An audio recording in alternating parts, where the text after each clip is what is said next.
Baik,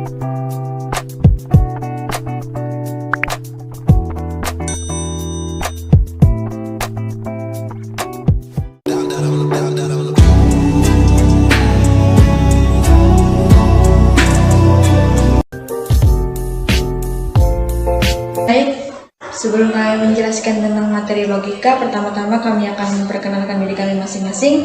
Yang pertama, perkenalkan, nama saya Francisca Ria. Nama saya Rupina. Nama saya Redina Angelina.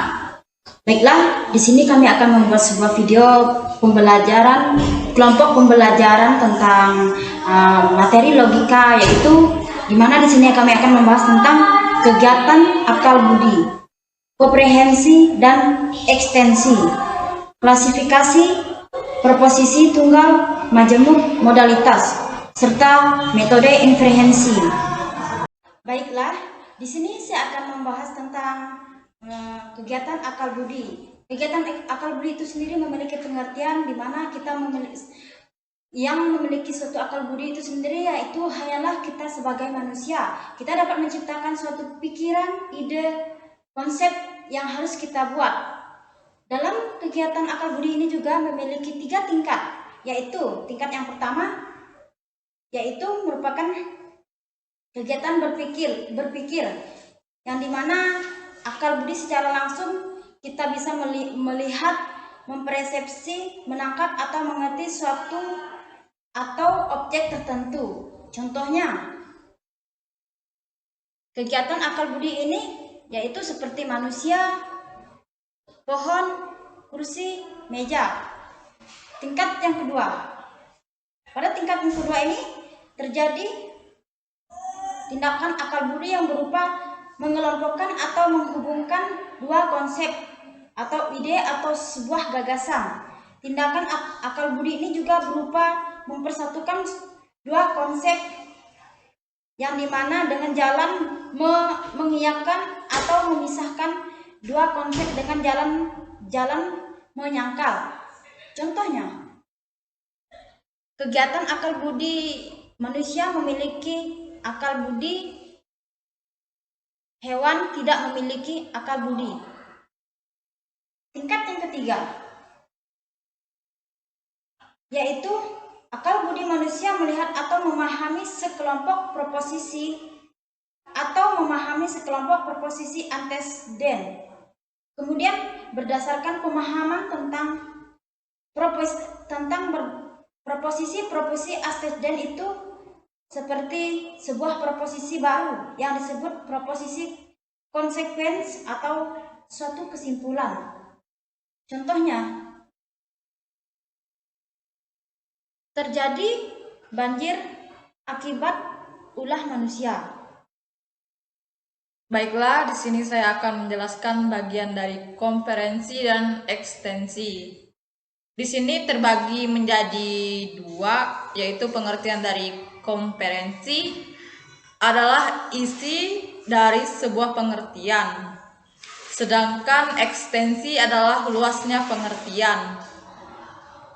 Isi ataupun komprehensi dan luas ataupun ekstensi pengertian akan tergantung pada pengertian yang ditangkap dalam pengertian itu sendiri. Misalnya, tangkapan pengertian kita terhadap hewan, harimau, maka pasti akan memiliki luas pengertian yang akan lebih sempit daripada tangkapan pengertian kita tentang hewan. Harimau adalah jenis binatang buas. Selanjutnya kita mau masuk dalam materi proposisi. Proposisi merupakan sebuah ungkapan atau pernyataan yang dapat dibuktikan secara benar atau tidaknya. Di dalam proposisi terbagi menjadi 3 jenis, yaitu proposisi tunggal, proposisi tunggal, proposisi majemuk, proposisi modalitas. Baik, dari proposisi tunggal ini merupakan suatu kalimat yang terdiri dari satu objek dan satu predikat. Contohnya, ayam adalah hewan peliharaan. Selanjutnya, proposisi majemuk merupakan yang terdiri dari atas satu objek dan dua predikat. Contohnya, komodo adalah hewan peliharaan sekaligus hewan karnivora. Selanjutnya, proposisi modalitas adalah tingkat kepastian di mana predikat diteguhkan oleh subjek. Di dalam proposisi modalitas ada 4 jenis-jenis, yaitu modalitas mutlak, modalitas kontingen, modalitas yang mungkin, dan modalitas yang tidak mungkin.